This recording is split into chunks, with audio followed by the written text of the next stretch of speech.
let me ask you, you do everything you can to bring these guys back. Well, you know, tonight all I want to do is celebrate and have fun, and we're gonna talk later on. But this is a great occasion, and what Jerry said about the Utah Club, Jerry Sloan and Scotty Layden are special people, and this is just a great organization, and it's somebody that you're proud of that you can be with. All right, Jerry, let's talk to Phil Jackson. Yes, I'm on. Yes, once again, another journey to the top of the mountain. How is this one different from the other 5? Well, Ahmad, we had to fight our way through this one. This is a real struggle for us this year against overwhelming odds. Maybe not as talented as the last 2 years, but they had a great heart. Hearts of a champion, as Michael has said. They won it. All right, you will celebrate tonight. Are you going to come back? Gee, that's a great question, Ahmad. I'll dodge that one right now. Thanks. All right, Phil. All right, once again, it is now time for the 1998 NBA Finals Most Valuable Player Award. And once again, here's the Commissioner, David Stern. Big surprise. 6 championships, 6 MVPs. Michael Jordan, get over here. You grace us with your presence.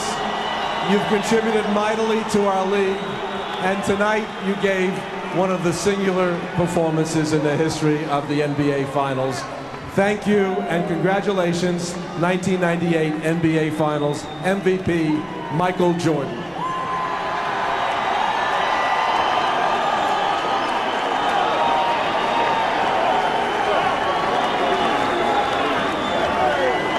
Michael, you have won this award before, but somehow I have the feeling that this one is more special than all of them.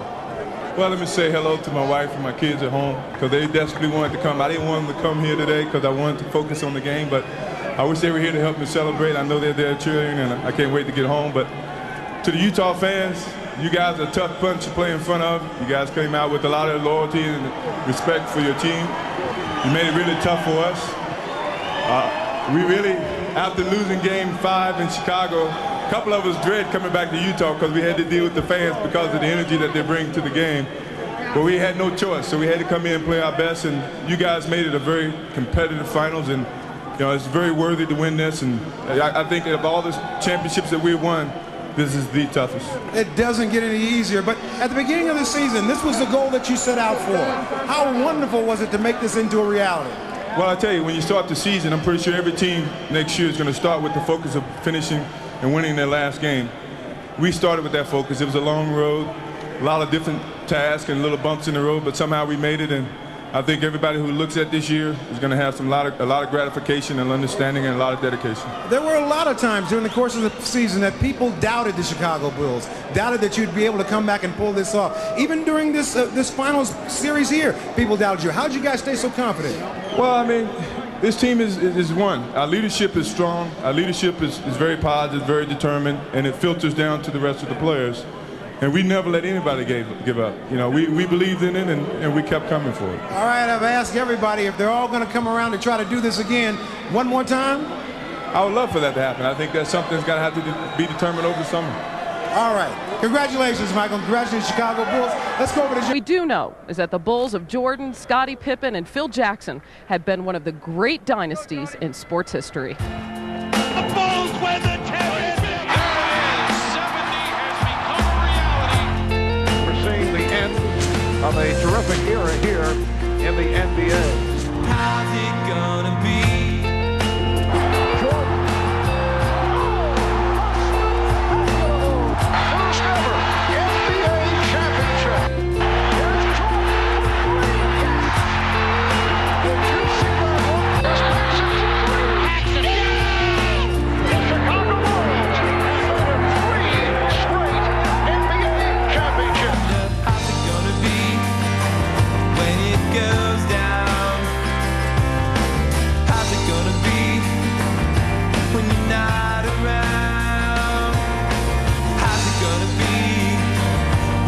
Found out there was nothing between you and me, 'cause I don't care how's it gonna be.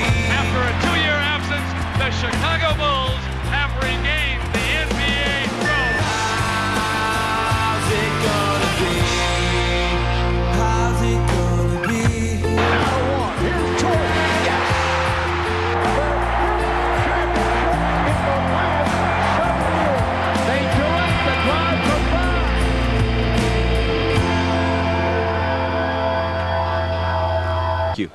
It's been a pleasure. Zeke, Doug. Well, for Bulls fans, there is, of course, cause for celebration tonight after a 6th championship that came harder than the others. But there's some anxiousness mixed in as well. Who knows how all of this will play out, but it's certainly possible that tonight we saw the last of the Chicago Bulls as we have known them.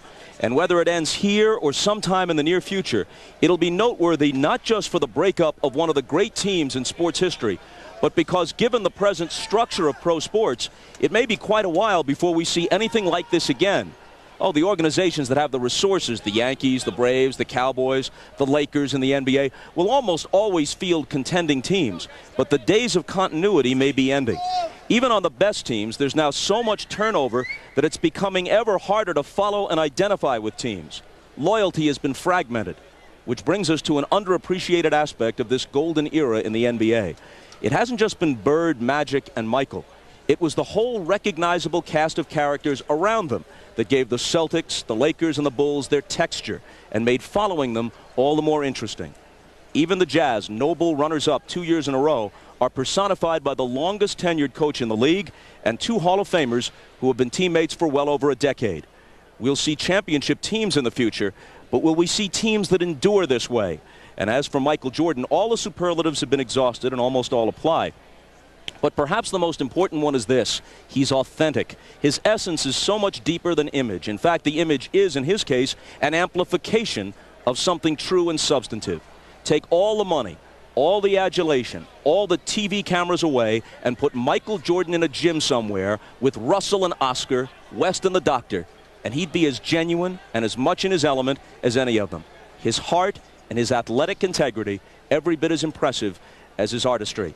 So whenever it ends, it's been an incredible ride for Jordan and the Bulls, and we at NBC have been privileged to be taken along for that ride.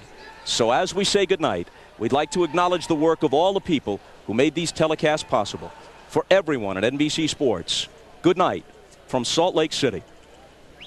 I never doubted myself. I never doubted the whole game. We were hanging too close. You know, it was a 3-point game, 4-point game, 5-point game. You know, Scottie Pippen's hurt. Dennis and everybody's in foul trouble, and they never really burst out and left us standing. You know, and we kept hanging in there, and I knew that we were going to have an opportunity to win this game, and I just wanted to be able to do that. Well, I think everybody knows how he should be remembered. As the greatest player that's ever played. I don't know what else you could do. I mean, that's a great thing about him and what all he's done for not only the league, but everybody that's a part of this league, and that's to be commended. Wonderful, tremendously. I mean, it's unforgettable. I mean, it's something that I'll be able to look back and cherish for the rest of my life. You know, to be able to win 6 titles in the last 8 years, it's been a great run for us. It's been a lot of fun. Last year, the 5th game here was, I didn't think you could top that, the performance he had in that ball game. But I think he topped it tonight. I think it's the best performance ever I've seen of Michael Jordan in a critical game, in a critical situation to win a series. I noticed your hand. You had that shooter's hand after you hit the jumper on Russell. We used to do that in high school. Well, if you look at all my jump shots up to that point, everything was short, and I was pulling on it. That time I made sure that I followed, and I stuck with it a little bit longer, and, you know, it made things happen. Could you possibly even entertain the thought of retiring without winning the final game of the season? I don't want to think that way. You know, I want to think that, you know, whenever I choose to quit, that, you know, I'm leaving when we're winning and not when we're losing. You know, but you couldn't walk off the floor having lost your last game, could you? The competitor in you, could you? I could, because I have so many successes to have memories over. You know, so I'm not afraid of that. You know, I couldn't walk away from the game with people saying, well, he stayed a year too long.